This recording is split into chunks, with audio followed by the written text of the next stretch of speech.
প্রকৃতি, ইতিহাস এবং ঐতিহ্যবাহী স্থান ভ্রমণে আজকে আমার গন্তব্য বিলস পার্ক।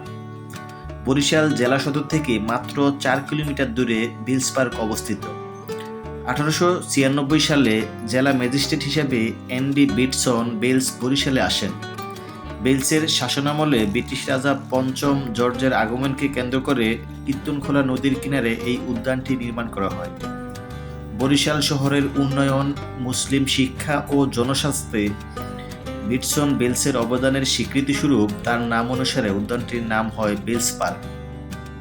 এটি অনেক মহা জনসমাবেশের জন্য ব্যবহৃত হয়েছে, যেখানে বঙ্গবন্ধু শেখ মুজিবুর রহমান, জিয়াউর রহমান, হুসাইন মোহাম্মদ এরশাদ, শেখ হাসিনা, খালেদা জিয়া সহ অন্য অনেক জাতীয় নেতা এসেছিলেন এবং মানুষের কাছে বক্তৃতা দিয়েছিলেন।